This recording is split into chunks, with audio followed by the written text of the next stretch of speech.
আসসালামু আলাইকুম। আজ আমি আপনাদেরকে হাজব্যান্ডকে বশ করার একটা 100% কার্যকরী উপায় দিয়ে দিব।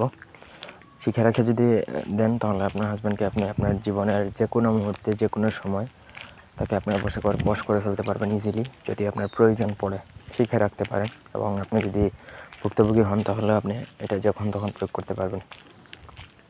এটার শুধুমাত্র একটাই কষ্টের জিনিস, সেটা হচ্ছে আপনাকে শ্মশানে যেয়ে লিখতে হবে উলঙ্গ অবস্থায়, আর কোনো কিছু না। যে স্ত্রী করবে তার স্বামীর জন্য, তাকে শ্মশানে যে উলঙ্গ হয়ে যে কোনো ঝোপঝাড়ের আড়ালে গোপন অবস্থায় গোপনে বসবেন প্রথমত।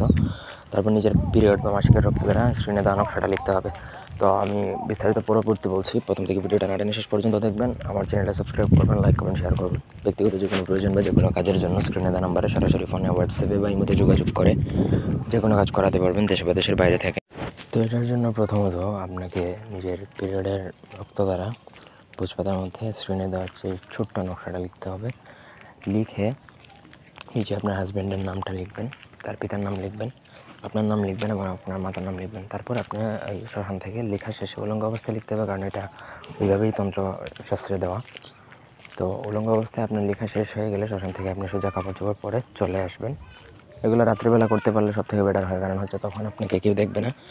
আপনি এখান থেকে চলে আসবেন, আসার পরে আপনাকে সেই নকশাটা পিরিয়ডের রক্ত দিয়ে যেটা লিখলেন সেই নকশাটা শুকিয়ে গেলে তারপর আপনাকে সেই নকশাটা যে কোনো জুস শরবত এগুলোর মধ্যে ডুবিয়ে আপনার হাজব্যান্ডকে খাইয়ে দিতে যদি পারেন, তাহলে সে সারা জীবনের জন্য পুতুলের মতো আপনার বসে থাকবে। আপনি উঠ বললে উঠবে, বস বললে বসবে। এক কথায় ব্যাটারি চালিত পুতুল দেখছেন, ঠিক সেই রকম। তো এই ছিল আজকে ভিডিও। ধন্যবাদ সবাইকে সাথে থাকার জন্য। আল্লাহ হাফেজ।